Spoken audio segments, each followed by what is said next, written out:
Ei, pessoal, tudo bem? Sejam bem-vindos ao segundo programa nosso aqui, Gente e Gestão. Nós vamos continuar conversando com o Silvano, que ele vai falar agora para a gente como que a gente descobre, como a pessoa que está entrevistando sabe que o candidato está mentindo e também quais ações como é que eu posso explicar? Que o candidato pode perceber de uma insegurança do entrevistador e isso contar contra. Por exemplo, eu sou o entrevistado e eu faço uma pergunta da própria empresa que o entrevistador fala diferente do que eu vi no site, ou melhor, ele não sabe responder, você percebe que ele está chutando ali.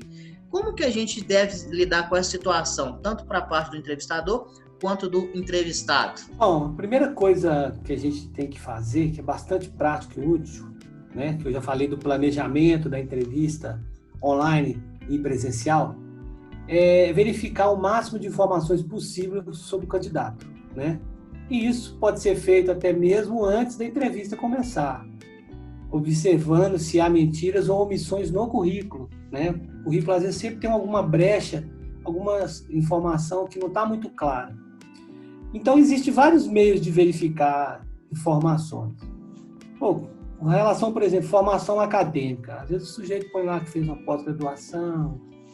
Você pode solicitar o diploma do candidato, diploma de graduação, um certificado de proficiência em idioma estrangeiro, por exemplo, uma carta de recomendação, ou mesmo ligar para o gestor anterior da empresa, da última empresa que ele trabalhou, pedindo referência. Muita empresa faz isso, né? Outra forma de identificar mentiras é fazer pequenos testes durante a entrevista, né? E essa é a maneira mais eficiente que eu acho, que eu utilizo, de verificar se o candidato está mentindo sobre suas qualidades e capacidades, né? É igual você falou aqui agora há pouco, né, João? Você falou assim, não, eu sou muito atento aos detalhes, aí a bateria dele acaba no meio da entrevista. Então, assim, comportamento, né, capacidades, não tem documento para testar esse tipo de informação.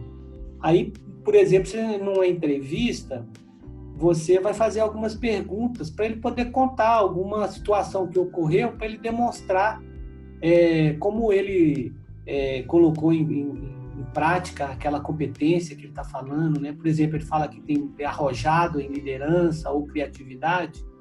Aí ok, então, João, então, por favor, me fala aí um pouquinho sobre alguma situação que aconteceu, né,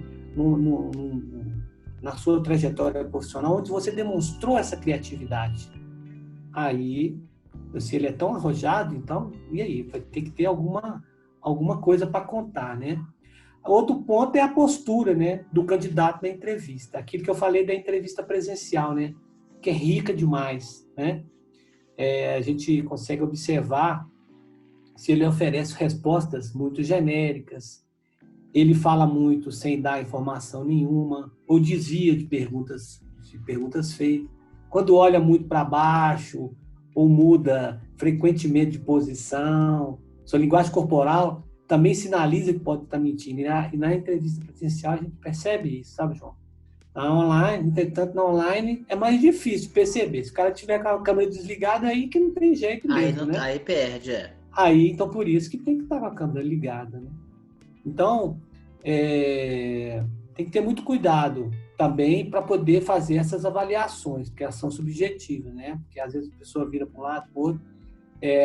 Pode estar nervoso também, igual eu falei, que entrevista de emprego é uma situação de alta tensão para muitas pessoas, né? Pode afetar até a postura também. Então, você tem que saber o que é uma postura que está trazendo alguma situação que não é verdadeira ou alguma postura que realmente é nervosismo. Você consegue diferenciar.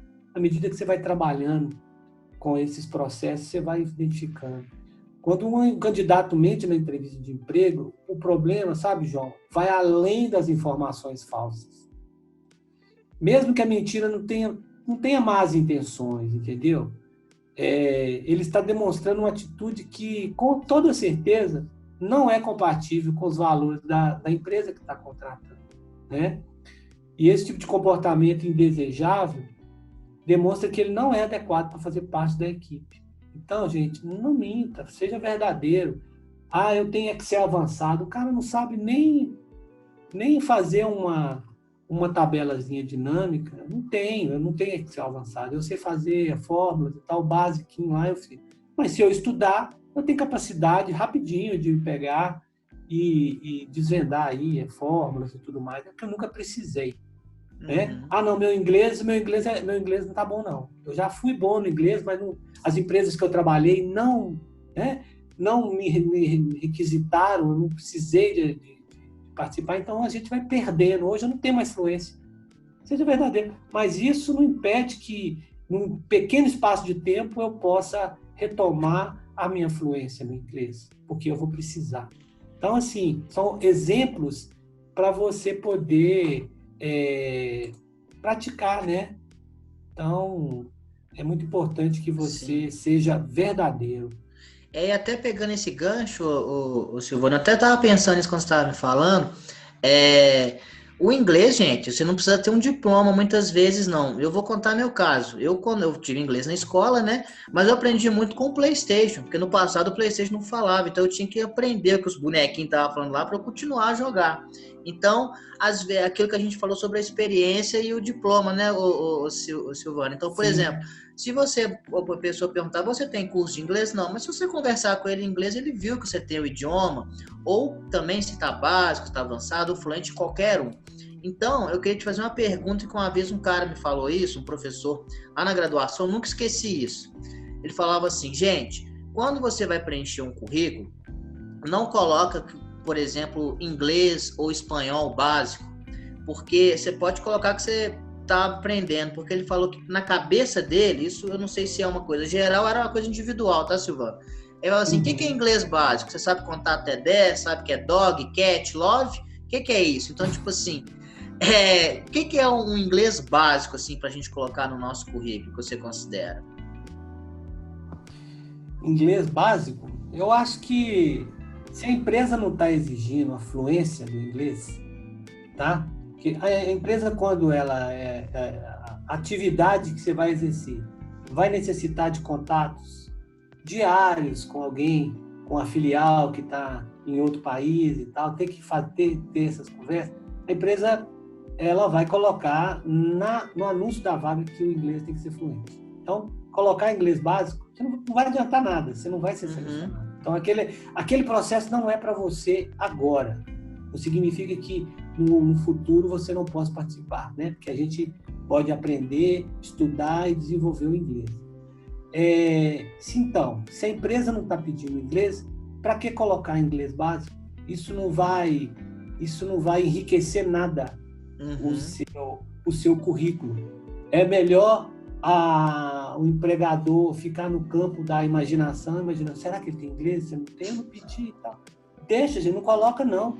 Né? O ponto fraco, o que é forte seu, você vem primeiro. Você destaca primeiro. Então, se a sua formação acadêmica é excelente e tal, inicia, faz um pequeno resumo, né, do que é você, né?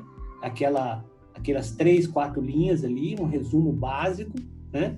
Depois você vem colocando os tópicos, formação acadêmica, experiências, né? Então, assim, se o seu forte é a formação acadêmica, entra com ele primeiro, tá? E se o seu forte é a sua experiência ou as empresas que você trabalhou, vem com ela primeiro. Às vezes você está se candidatando para uma vaga numa grande startup aqui em Belo Horizonte. E o seu último emprego foi na Google, exatamente na posição que você trabalhou. Poxa, eu trabalhei na Google. Então, assim, vai ser um destaque naquele processo. Opa, tem um cara aqui que veio da Google. E a gente sabe que a Google, para contratar, ela é rigorosa. O cara tem que ser realmente, passa por uma série de entrevistas, de testes e tal. Então, coloca primeiro aquela experiência, né? Então, sempre destacando o que é mais o forte seu primeiro e o que é mais que tem pontos a melhorar por último. Se a empresa não pede inglês, para que colocar inglês básico? Também não coloca, gente. Não coloca. Exato. Precisa dessa informação. Então, vocês viram outra dica, né? O Silvano falou que muitas vezes a gente até aproveita o recrutamento e seleção de outras empresas que são referência. Então, você trabalhou numa grande empresa, coloque isso no currículo. Ah, mas eu estou saindo dela. Você saiu por algum motivo? Ele vai te perguntar e você vai explicar. A gente sabe que como teve um rompimento, aconteceu alguma coisa. Às vezes você quis ganhar mais, às vezes teve um problema de limpeza, né? Existem várias coisas, um problema de limpeza de pessoal, tá, gente? Não é da empresa, não. Para a gente finalizar o nosso papo aqui, que tá bem legal, eu vou te fazer uma pergunta bem chata. E, por exemplo, você fez todos os processos, a gente escolhe, o cara destacou no currículo, passou na entrevista, mas na hora do vamos ver lá, pode acontecer de você ter contratado uma pessoa errada. E o processo de contratação, ele é muito caro, porque você tem a sua hora, a hora de todo mundo, a hora de treinamento, a reposição daquela pessoa que tem que estar lá. Então, assim, contratei errado, e agora? O que eu faço? Eu procuro uma alternativa de melhorar a minha escolha ou eu começo tudo de novo? João, essa questão é super complicada, né? Porque se contratar errado é um prejuízo que você vai estar trazendo para a organização, o tempo das pessoas que dedicaram o processo, para o gestor, o processo em si, né? Eu falo muito o seguinte, às vezes você tem uma pessoa na empresa que joga contra a equipe, não está bem, não dá certo com ninguém, a empresa às vezes precisa tomar decisão e mandar embora. Às vezes tem que substituir, não tem jeito. Eu falo que quando tem que desligar alguém, você tem que desligar de uma vez, sabe? Não ficar postergando muito não, porque você vai ter só que ficar administrando problema. Então, para desligar, tem que ser rápido. Agora, para contratar, gente, tem que ter tempo. Você tem que ser criterioso, que a pessoa que vem, ela vem com a cultura dela, com o conhecimento dela, com as crenças dela, ela vai misturar no meio do povo da empresa, tem que ter essa aderência. E quando você faz um processo de seleção que exige muito rápido e você queima as etapas, isso acontece, de contratar errado. Isso pode acontecer, né? O processo ele é composto por várias etapas, João. De modo geral, a gente conta com avaliação, triagem de currículo, período de entrevista, coleta de informações, né? Entrevista por competência, às vezes tem dinâmica, tem teste, tem uma série de coisas. Mas pode acontecer? Pode acontecer. Geralmente, isso quando acontece, existe uma coisa chamada contrato de experiência, tá? O contrato de experiência é justamente para você fazer a leitura se o processo foi assertivo ou não, né? E, gente, se perceber que o funcionário não se encaixa no pré-requisito da vaga, o melhor é assumir o erro, né? Assume o erro logo e faz o desligamento, né? Tem que ser sincero com a pessoa. Isso pode, João, isso pode ser tanto de um lado ou do outro, tá? Pode ser o candidato também viu que aquela empresa não é a melhor empresa para ele, né? E aí, o importante é dar um feedback sincero, explicando por que a contratação não deu certo, né? É preciso pedir desculpa porque alguém ali errou, ou seja, a empresa, né? Ou seja, o candidato, né? E se colocar à disposição para poder ajudar, né? Compartilhar o currículo do funcionário, com colegas de grupo de referência. Eu já fiz muito isso, eu tenho vários grupos de RHs, né? Tem da BRH, eu tenho do Sinduscom, onde eu participo também, né? Eu tenho um outro grupo de pessoal do coaching também, que são gestores de RH que fez coaching, o curso que eu fiz. Então é o seguinte, tem sempre alguém contratando, né? Então, às vezes, você consegue ajudar uma pessoa que você cometeu um erro. Mas você não pode queimar etapas no processo de seleção, porque senão você corre o risco realmente de contratar errado. Então, e isso é bem legal, porque às vezes você cometeu o erro e contratou a pessoa errada e ela saiu de um emprego anterior, né? Então, essa ajuda também de encaminhar, procurar uma alternativa para a pessoa, para ela não ficar vendida, eu acho muito legal também, acho muito... Parabéns pela atitude. Só uma pergunta que surgiu agora. A gente vai finalizar, eu prometo, vou te liberar, vou te chamar para a gente jogar bola junto, mas antes, deixa eu fazer uma pergunta. Existe a gente falou de contratação online, recrutamento presencial, o que não pode ficar no currículo, como perceber que a gente está escolhendo o candidato certo. E só uma dúvida, quando a gente faz um recrutamento interno, ele tem diferença na preparação desse recrutamento e seleção? Porque a pessoa já está ali dentro.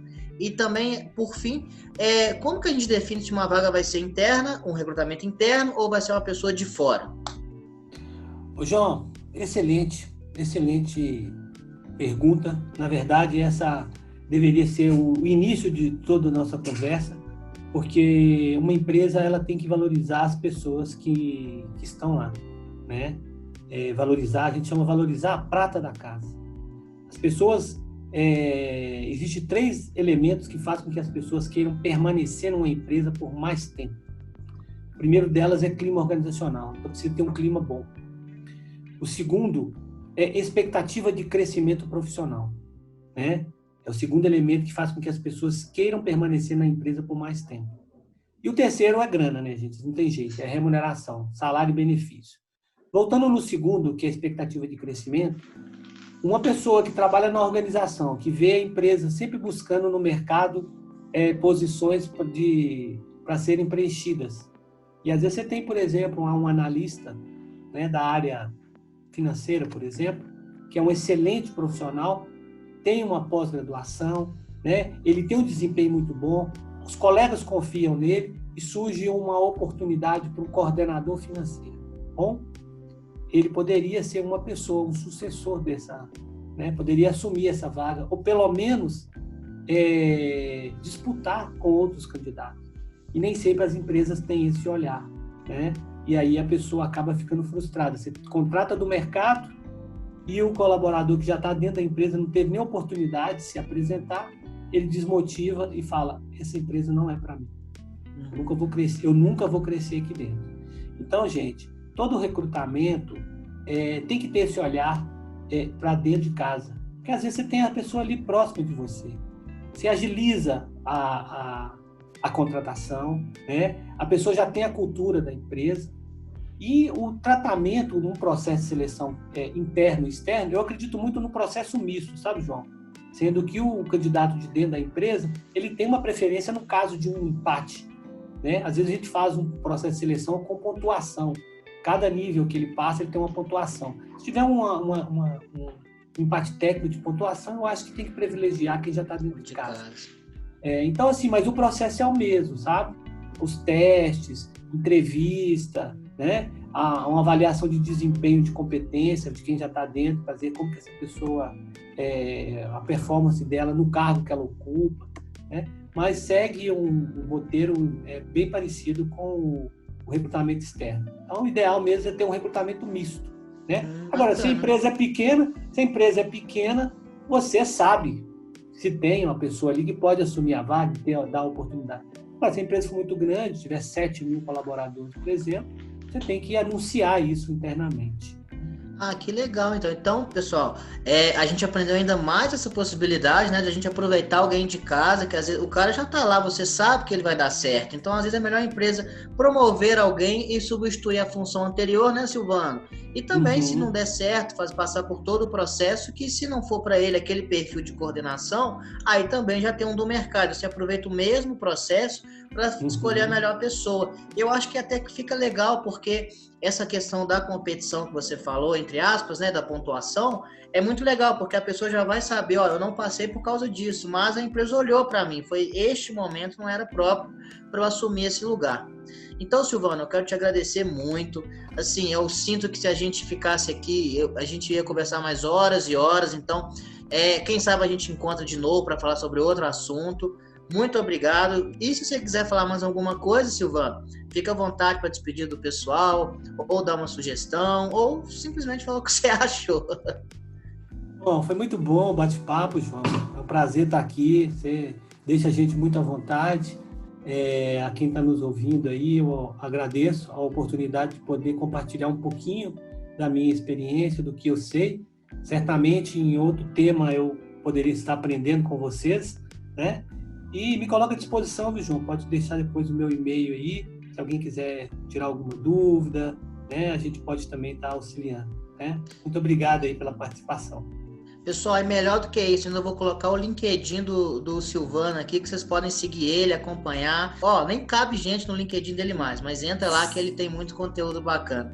Pessoal, muito obrigado. Fico feliz que vocês tenham acompanhado essa nossa conversa. O que ficou de dúvida, coloca aqui nos comentários para a gente melhorar. E como a gente trouxe essa estrela da área, que é o Silvano, eu vou pedir em troca só para você curtir o vídeo, se inscrever no nosso canal, marcar o sininho para ficar por dentro de todas as novidades e colocar aqui nos comentários o que você está achando ou futuras dúvidas. Encontro vocês na próxima semana e mais uma vez, muito obrigado, Silvano. Até mais, pessoal.